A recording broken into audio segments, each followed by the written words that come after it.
Guys, tingnan nyo to. Yan yung tinatawag nilang dig beetle. Bakit sila na, why they dig? I don't know. But they dig in the sand.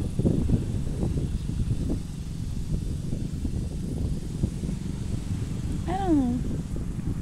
Oh, kanina may hukay doon. Nasaan na siya? Ayun. Kanina may hukay siya doon. Tinabunan niya. Ayun, ayun. May nakuha siya. Oh.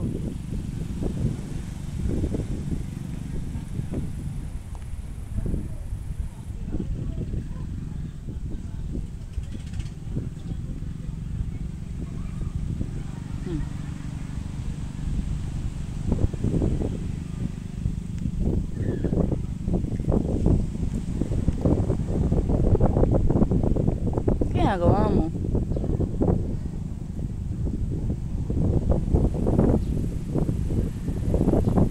Babalikan niya ulit yun, guys. O, sa iba naman siya naghukay. Ayan, abay, nahuhukay mo dyan.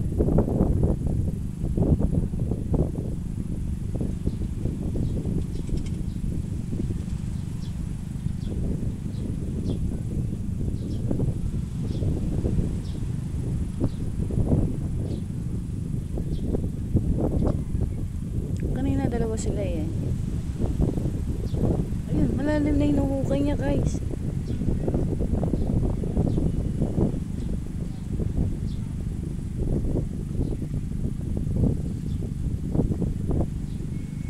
Aning lang ata to, guys.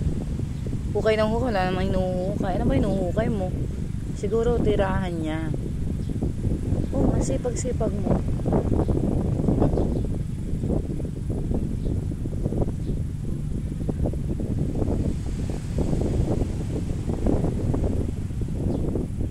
Ayun, malalim na, kasya na siya, oh.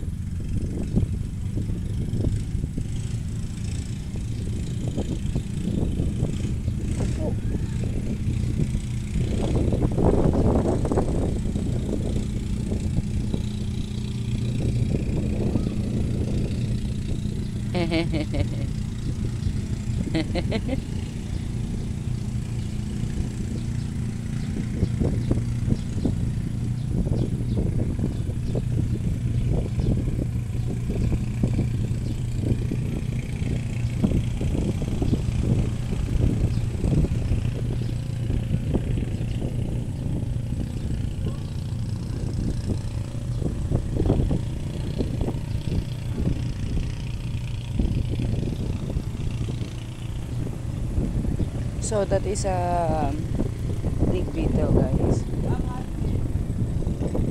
Tapos kanina may sasakyan doon kanina, ayan o. Nakita nyo ba yung ayan o, nakikita nyo ba yung nasa ayan, pinagbaunan niya kanina yon. Bakit siya nabaon? Yun lang din ang hindi ko alam. Pero itong beetle nito, ito mo, kasya na siya doon. O, masipag yan, masipag.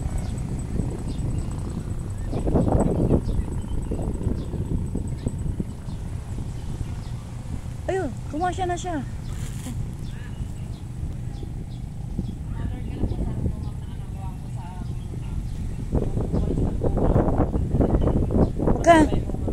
Magkano yung walis tambo nyo? Meron akong... May bago akong walis tambo. Kabibili ko lang kamakalaw eh. Gawa po ma'am sa ruro ma'am yun. Galing bundok po ma'am. Ano yung ruro? Ruro po siya. Yung pinakakatangay niya po ruro po talaga. Kasi po talaga. Hindi po siya basta-basta mabibitak po siya ganun na. Matibay rin po yung pagkakakuan. Pagkakatahi ma'am. Kaso nakabili ako, tsaka bali doon kasi sa amin may mga galing Baguio, mga kung ang saan galing. Bago pa itambu ko, may extra pa akong isa. Bakit ba naghuhukay sila, kuya? Yung po lang sila sumisiksik. Bahay nila yon? Yung ginagawang bahay.